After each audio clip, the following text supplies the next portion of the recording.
Hello, crafty friends. This is Anya General with Ink Paper Scissors.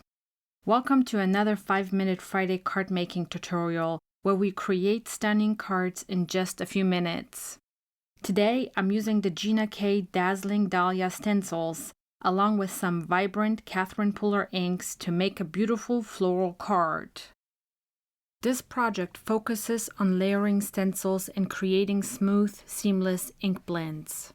Let's get started.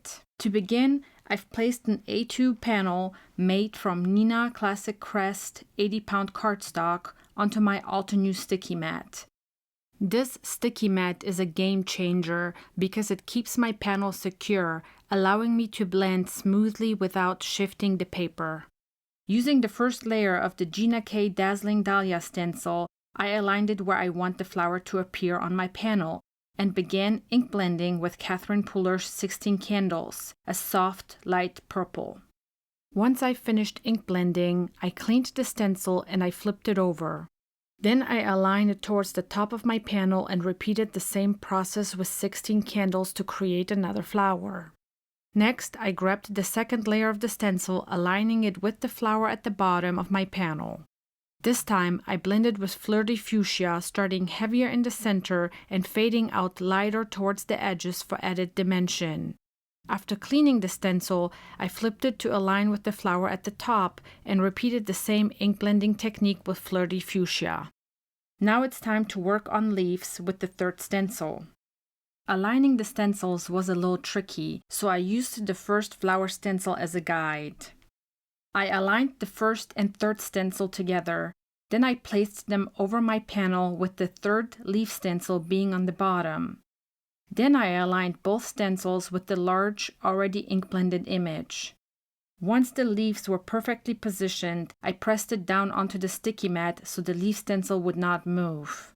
I removed the large flower stencil, and to protect my flower image, I masked off the leaf stencils that were overlapping on my flower.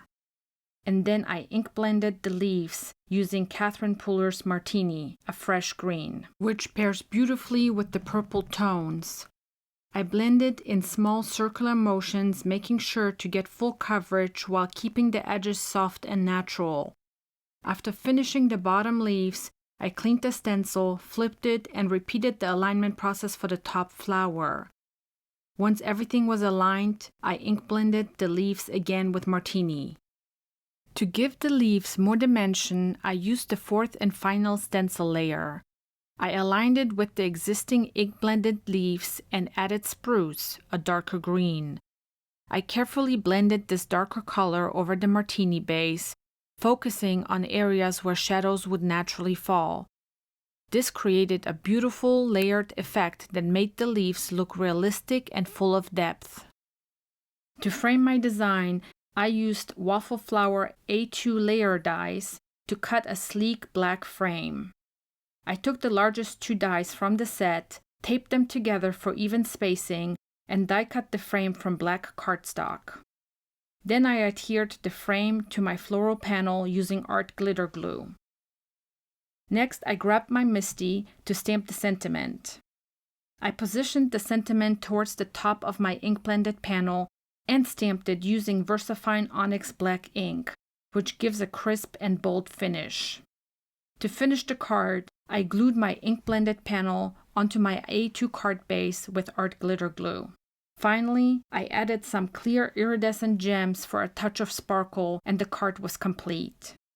And there you have it, a vibrant floral card created in just a few minutes using simple techniques and beautiful tools.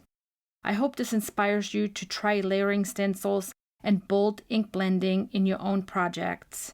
Don't forget to like, comment, and subscribe for more 5-minute Friday card ideas. I have linked some other videos that may interest you above. Thank you and have a blessed day.